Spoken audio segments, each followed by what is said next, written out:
Baik, Mas, selamat datang kembali. Pada kesempatan kali ini saya akan membahas analisa saham atau rekomendasi saham untuk minggu ini tanggal 23 sampai tanggal 27 September 2024.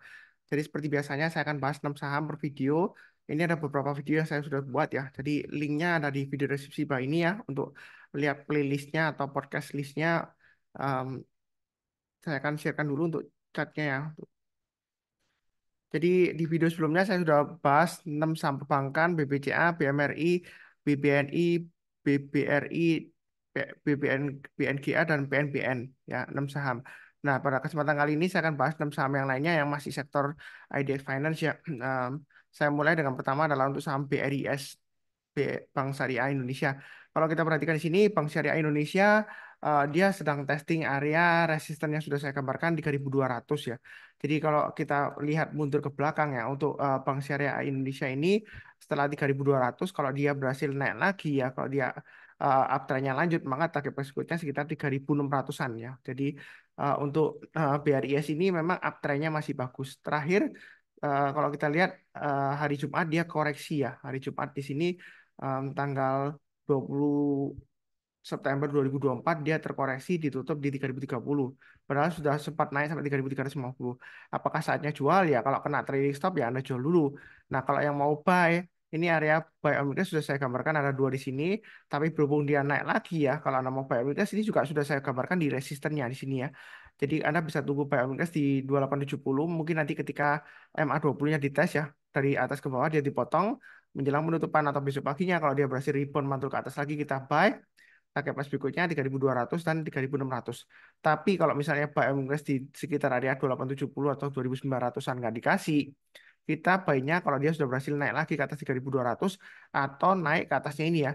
Kalau kita perhatikan di sini, ini sebelumnya kan em, tanggal 17 September dia close-nya di 3.100. Jadi kalau dia sudah berhasil naik lagi ke atas 3.100, kita boleh yang belum punya kita boleh lah untuk menyicil untuk buy ya. Atau sebelumnya kalau misalnya sudah punya mau tambah lagi ya tunggu di 3.100 kalau dia sudah berhasil rebound naik ke atas. Tapi jangan lupa pasang trailing stopnya atau stop lossnya yang sudah punya ya. Karena ini dia masih turun, ada kemungkinan dia testing MA20-nya sampai sekitar area 2.850 sampai 2.870-an. Ya kalau dia turun jangan langsung buy, tunggu dia berhasil rebound mantul ke atas kita barusan buy. Ya kurang lebih cukup untuk BRIS. Maaf, kalau misalnya nggak dikasih buy on weakness, kita bisa buy high sell higher juga. Kalau dia breakout ke atas 3.200 kita buy, naik ke atas 3.350, average up, target price berikutnya adalah 3.600 untuk BRIS. Kalau naik lagi ya target price berikutnya setiap kelipatan 400 rupiah, maka target price berikutnya adalah 4.000 untuk BRIS. Jadi terserah Anda mau buy on weakness atau sekalian nanti buy high sell higher kalau dia breakout ke atas. Trennya masih bagus. Berikutnya untuk BTPS, BTPS saya memang sebelumnya sudah punya, tapi kena stop loss ya. Tapi saya nggak buyback lagi ketika di breakout karena saham saya di perbankan lumayan besar ya. Jadi eh, saya nggak nambah lagi, cukup aja BBRI dan BBCA. Dan kalau yang mau punya BTPS ini buy on weakness-nya bisa di 1290 atau 1330. Jadi kalau turun ini masih menguji ya. Karena dia 1415 dia gagal, dia turun. Anda tunggu buy on weakness sekitar area 1290 sampai 1330. Kalau turun jangan langsung buy, tunggu kalau dia berhasil rebound mantul ke atas kita barusan buy. Jadi selama MA20-nya mengarah ke atas, kita boleh buy on weakness di MA20-nya. Nah, kalau misalnya buy on weakness nggak dikasih, Pak Sunar ternyata dia naik lagi ke atas high-nya dari minggu lalu, tanggal 19 September 2024 di 1430, kita boleh buy high sell higher, target price berikutnya di 1510, 1570, atau yang sudah punya kalau mau average up juga silakan.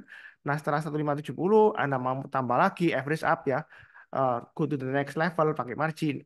Maaf, BTPS kalau bisa jangan pakai margin ya, karena syariah. eh, Lebih baik jangan ya karena dia saham syariah ya seperti itu ya kebanyakan orang yang syariah nggak bisa pakai margin ya jadi target price berikutnya adalah 1.700 sampai 1.755 ya seperti itu ya itu target price berikutnya setelah breakout ke atas 1.570 ya kurang lebih seperti itu cocok cukup ya untuk BTPS. Berikutnya untuk PNBS. PNBS ini memang dekat banget dengan Gocap 50 ya tapi ini menurut saya sih ya, selama dia masih bertahan di atasnya 52, dia pasti cukup menarik. Jadi kalau mau buy, silakan buy. Pakai stop lossnya 52 atau 51 ya. Memang resikonya deket banget dengan Gocap ya, nggak bisa jual ya. Karena sebelumnya pernah istirahat di Gocap lumayan lama. Dari Maret memang sempat naik-naik sedikit sampai 51 ya. Seperti itu ya. Nah, kalau kita perhatikan di sini untuk PNBS, kalau mulai buy omnibus, nyicil boleh aja, buy-nya bertahap, naik ke atas 55, kita tambah lagi average up, target price berikutnya 59 dan 62. Memang kalau kita perhatikan seringkali PNBS membentuk ekor panjang ke atas. Jadi setelah Anda beli, langsung Anda pasang um, target price-nya Anda jual di 59 boleh atau 58 atau 57 ya, karena dia seringkali spike ekor panjang ke atas ya, seperti itu ya. Jadi ya maklum lah karena dia kalau beli 54 jual di 55 kita sudah lumayan profitnya lumayan ya kalau misalnya buat scalping di PNBS. Anda mau buy omnibus di 52 juga boleh. Eh, Maksimum stop lossnya ya 51 aja karena 50 kan nggak bisa, susah ya kalau mau stop loss ya karena sebelumnya dia butuh waktu yang lama banget. Memang sempat 51 52 gitu ya tapi kan ya janganlah seperti itu. Kalau PNBS ini kalau mulai mau nyicil buy sih saya rasa silakan ya buy-nya bertahap aja. Jangan terlalu agresif ya, karena volumenya masih em, fluktuasi. Sebelumnya naik tinggi, kemudian besoknya volumenya tiba-tiba hilang, kurang dari setengahnya dari volume sebelumnya. Ya, kalau mau buy ya jangan terlalu banyak ya, seperti itu ya. Lebih cukup. Berikutnya untuk Arto, Arto kalau kita perhatikan masih lumayan bagus. MA20-nya mengarah ke atas, harga sahamnya di atas MA20-nya, dia akan testing area supportnya 3.000. Jadi kalau dia turun pada 3.000 kita jangan langsung buy, tunggu kalau dia berhasil mantul rebound ke atas 3.000 kita barusan buy. Ya, tunggu buy omnibus di MA20-nya atau di 2640 ya terdekat ya tengah-tengahnya 2820 sesuai dengan garis-garis yang sudah saya gambarkan. Nah, kalau untuk Arto ini ternyata buy all weakness di bawah gak dikasih, dia breakout ke atasnya 3170, yang mau buy high sell higher silakan, yang mau tambah lagi average up silakan, dia akan menguji resisten 3300 dengan target price berikutnya sekitar 3550 sampai 3600 itu untuk Arto. Jadi uptrend-nya masih cukup bagus, tinggal breakout ke atas kita tambah lagi atau average up. Nah, mau lebih cukup untuk Arto. Berikutnya untuk NISP juga masih bagus ya, uptrendnya MA20 mengarah ke atas, harga sahamnya masih di atas MA20-nya. Yang mau buy omnibus tunggu di sekitar MA20-nya sekitar 1350 sampai 1365. Kalau turun jangan langsung buy, tunggu menjelang penutupan atau besok paginya kita buy. Target price dekatnya 1400, kalau dia breakout ke atas, target price berikutnya di 1445. Walaupun ini ada ekor panjang ke atas, Anda jangan terlalu kaku. Wah, ini kalau dia breakout nanti turun lagi, Pak Sunar. Belum pasti ya. Jadi kalau sebelumnya dia turun, gagal, ekornya panjang ke atas, belum pasti kalau ini kali ini dia naik, pasti gagal. Belum tentu ya. Tapi belum pasti berhasil juga ya seperti itu ya. Yang penting adalah Anda pasang trade stop atau stop loss-nya. Karena seringkali saya sebutkan ya di edukasi ya, jangan bosan-bosannya ya. Kalau saya ulang lagi ya, Anda beli dimanapun juga, di bawah, di tengah-tengah maupun di atas setelah Anda beli. Bisa saja tiba-tiba turun atau sorenya turun atau besok paginya tiba-tiba turun bisa saja. Ya, jadi yang penting adalah Anda pasang stop loss-nya disesuaikan dengan risiko profil masing-masing. Kalau misalnya Anda merasa ini seringkali aneh kayak gap down terus gap up ekor panjang ke atas atau ekor panjang ke bawah ya disesuaikan aja. Anda siap nggak akan resikonya? Kalau nggak siap ya pilih saham yang lainnya. Ya kurang lebih seperti itu cukup. Berikutnya untuk BJTM ini mulai merangkak naik, MA20 mengarah ke atas, harga sahamnya di atas MA20-nya. Memang laporan keuangan sebelumnya itu dia labanya menurun ya.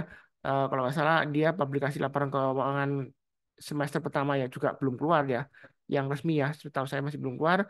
Ini tapi saham-sahamnya sudah mulai naik ya. BJTM ini salah satu saham yang rutin membagikan dividen dan dividen yieldnya lumayan besar sekitar 7%-an. Ini sudah mulai merangkak naik. Anda boleh buy all weakness saja sekitar 560 sampai 580 ya. Anda antrikan aja. Tapi kalau dia turun di banyak 560 lebih baik jangan nambah lagi atau kurangi posisi. Nanti tunggu di 535 juga boleh kalau misalnya trading atau kalau mau mulai nyicil untuk tahun depan ya. Tahun depan kalau dia masih bagus ya masih bagi dividen besar kemungkinan target 640 masih bisa ya seperti itu ya. Jadi buy-nya jangan terlalu agresif. Karena kalau kita lihat di sini dia pernah setelah September, Oktober dia turun ya seperti itu. Ya, naiknya barusan sekitar Desember. Jadi baiknya nyicil aja, jangan terlalu agresif ya, nyantai aja. Karena dia naiknya lama. Naiknya biasanya dekat-dekat dengan pembagian dividennya dia mulai naik. Jadi sekarang sih nggak perlu terlalu agresif ya, karena eh, dia kan masih, ya memang uptrendnya masih bagus ya, seperti itu ya, masih naik pelan-lahan.